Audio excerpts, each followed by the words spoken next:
Guys, I just recorded like a 15-minute video talking about this tarot spread and the solstice, and none of the sound recorded.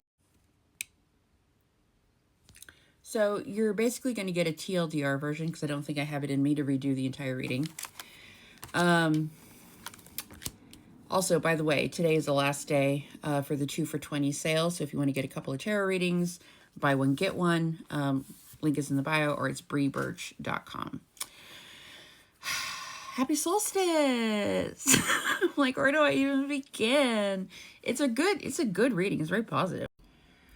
Okay, so we come into the reading with the 9 of Pentacles and the Knight of Cups.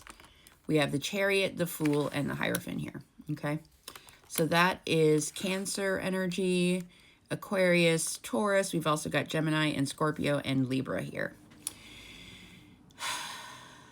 So you have some sort of an offer or an invitation. This could be a relationship, opportunity, or just a dream that's calling your name here with the Knight of Cups, okay? But this isn't about waiting for someone else to choose you, even if that's a job, okay? This is about choosing yourself. And you have a green light right now from the universe, okay?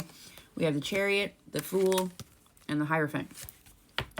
It's kind of like the universe is like already in the car, revving up the engine, like, babe, get in. We are going. We are out of here. Okay.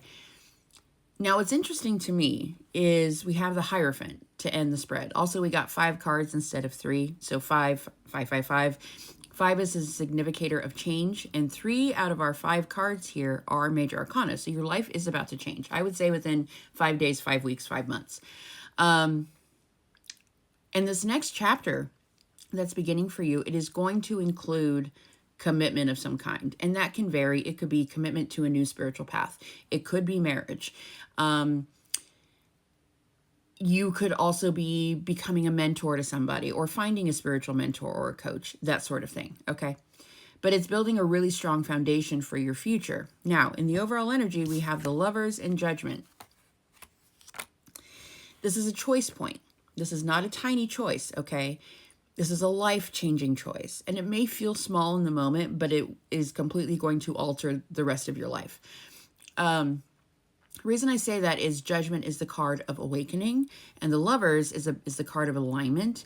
It's also, you know, in the OG tarot hundreds of years ago, it wasn't called the Lovers, it was called the Choice, okay? So together, this combo in the overall energy is asking you, like, are you going to keep choosing what's familiar? Or are you finally going to choose what's right for you? Then in the advice, we have Justice and we have the 8 of Cups.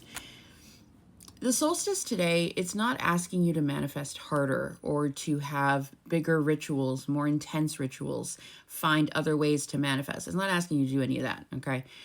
It's just asking you to be honest and to honestly ask yourself and to honestly answer, what have I already outgrown? Whether that's a relationship, a belief, a fear, a job, or just like a version of yourself that you've been carrying past its expiration date. You know what I mean? And what's interesting to me here is the feeling I keep getting, and I got this the first time I recorded, but like the feeling I keep getting with these cards is like the biggest blessing of the next 6 months until the winter solstice may not be what's new. It may not be what arrives. The big blessing here may be whatever it is that you're willing to walk away from. You feel me? Okay. That empty space may actually be the biggest blessing of all. So, TLDR, the summer solstice is bringing a new beginning. But first, our first step is to stop negotiating with a life that we've already outgrown. Does that make sense? So you may get an offer or an opportunity, but you may end up having to walk away from something that was draining you anyway, okay? You're in a bad relationship and you get a job offer to move to New York City. You're going to have to leave that relationship behind.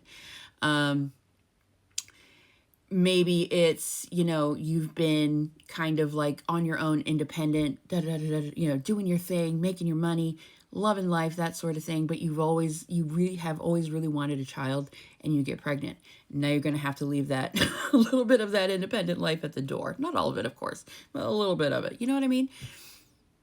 It's time to stop negotiating with a life that you've already outgrown because you want more, you're ready for more. So the biggest blessing here may actually be what you leave behind in order to create space for what is coming. I hope this helped.